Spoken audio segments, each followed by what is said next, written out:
Praise the Lord. கர்த்தருடைய பரிசுத்த நாமத்துக்கு மகிமை உண்டாவதாக.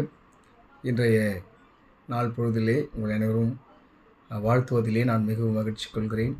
கர்த்தர் உங்களையும் உங்கள் குடும்பங்களையும் ஆசீர்வதித்து பாதுகாத்து வழிநடத்துவாராக. எனக்கு அருமையானவர்களே, இன்றைய நாளுக்கான வேத வாக்கியம் சங்கீதம் 150 சங்கீதத்தில் தாவீது ராஜா அழகாக சொல்கிறாரு, நான் சுவாசமுள்ள யாவும் கர்த்தரை துதிப்பதாக. அதற்காக தான் படைக்கப்பட்டோம். எப்படி துதிக்கணும்னு சொன்னால், அந்த கடைசி வசனத்தில் சுவாசமுள்ள யாவும் கர்த்தரை துதிப்பதாக அல்லேலூயான்னு சொல்கிறாரு. அதுக்கு முன்னாடி சொல்கிறாரு, அதாவது தம்புரோடும் வீணையோடும் கர்த்தரை தொழுது கொள்ளோடும், யாழோடும் இல்லையா, கீத வாத்தியங்களோடு நாம் தொழுது கொள்ள வேண்டும், கைத்தாள ஓசைகளோடு நாம் கர்த்தரை தொழுது கொள்ள வேண்டும்.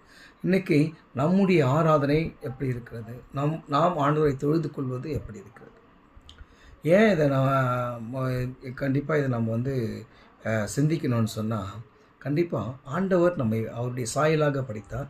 கடவுள் அவருடைய சாயலாக நம்ம படித்து நாம் மண்ணினாலே உருவாக்கப்பட்ட ஒரு மனிதர்கள். ஆனால் ஆண்டவர் அவருடைய ஜீவ சுவாசத்தை நமக்கு கொடுத்து நம்மை ஜீவாத்மாவாக ஒரு மனிதனாக நம்மை உருவாக்கினார். இந்த சுவாசம் எதற்காக நமக்கு கொடுக்கப்பட்டது என்று சொன்னால், நாம் உயிருள்ளவரை கர்த்தரை தொழுது கொள்வதற்காகத்தான்.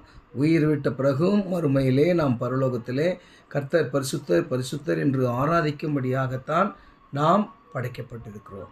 அதனால் நாம் உயிரோடு இருக்க நாளெல்லாம் எல்லா நாட்களிலும் மறவாமல் அட்லீஸ்ட் ஒரு 5 நிமிஷம் இல்லை ஒரு 10 நிமிஷமாவது கர்த்தரை நோக்கி அமர்ந்து ஒரு வேதம் வாசித்து ஜெபம் பண்ணி ஒரு பாடல் பாடி இல்லையா, அவரை நம்ம என்ன பண்ணோம், ஸ்தோத்திரிக்க அழைக்கப்பட்டிருக்கிறோம். இதை நம்ம எப்பவுமே மறக்கக்கூடாது. என்ன வேலைகள் வந்தாலும் சரி, என்ன இன்னல்கள் வந்தாலும் சரி, என்ன துயரங்கள் துன்பங்கள் இல்லை நல்ல வெற்றிகள் வந்தாலும் சரி, களிப்புகள் வந்தாலும் சரி, மகிழ்ச்சி வந்தாலும் சரி, எல்லாவற்றிலையும் நாம் கர்த்தரை துதிக்க அழைக்கப்பட்டிருக்கிறோம்.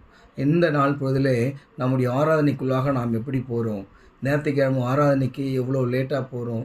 மெசேஜ் முடிஞ்ச உடனே போகிறோமா, இல்லை ஆராதனை நேரம் முடிஞ்ச உடனே போகிறோமா, இல்லை காணிக்கை பாடல் பாடும்போது போகிறோமா?